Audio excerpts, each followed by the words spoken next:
No matter how well prepared you think you are, no matter how well trained and well resourced you think you are, sometimes there will be circumstances, there will be situations where you will be pressurized. And in those type of situations, we tend to break down.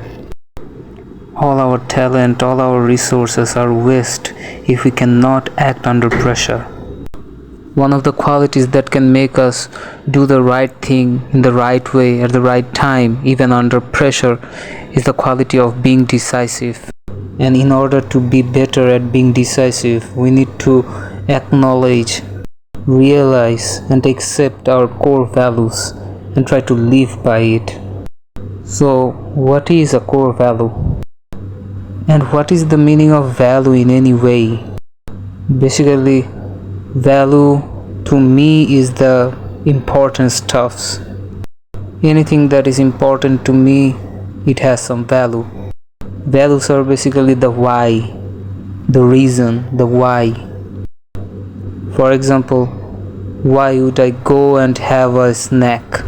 Because it will give me some benefit, so it has some value.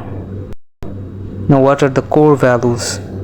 Core values are the most important whys of our life. So, how can we understand our core values?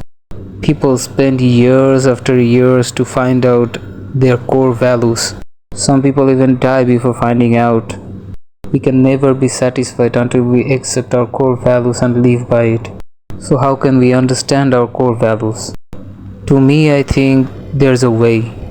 Think of the last time you were seriously mad at someone or something or some incident. Now try to find out the reason why you became so mad.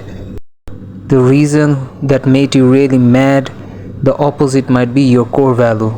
For example, you trusted your partner in some way, he or she cheated on you, and that betrayal caused you severe pain, agony, and it made you really mad. So the reason you became mad, the opposite of the reason is your core value. So the betrayal gave you pain, and so the opposite of that betrayal, the trust, is your core value. So if trust is your core value, try to spend more time with those you can trust. You'll find your life more meaningful, and you can be more decisive, and you can act rightfully under even pressure. Look man, I don't consider myself wise enough to talk about how to achieve core values and live a meaningful life. I'm just a student myself, just sharing my thoughts.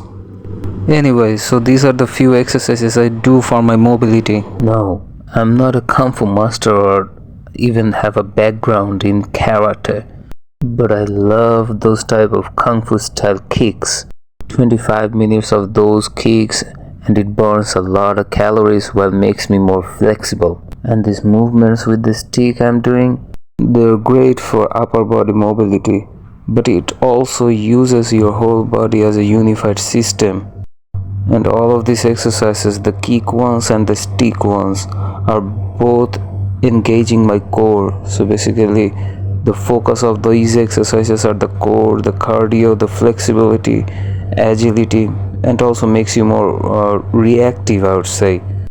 They will make you more explosive, enduring, and help you to do other activities and exercises on your other days. I have researched each of these exercises before adopting them in my session, and I have been getting benefits of them. I don't have any specific reps and sets of this, I just use timer. Each of these exercises I do it for 7 to 8 minutes on average, with minimal rests in between. And after 25 minutes of those kicks and 35 minutes of those sticks, I have lost almost 700 calories and made myself more flexible and functional, alhamdulillah.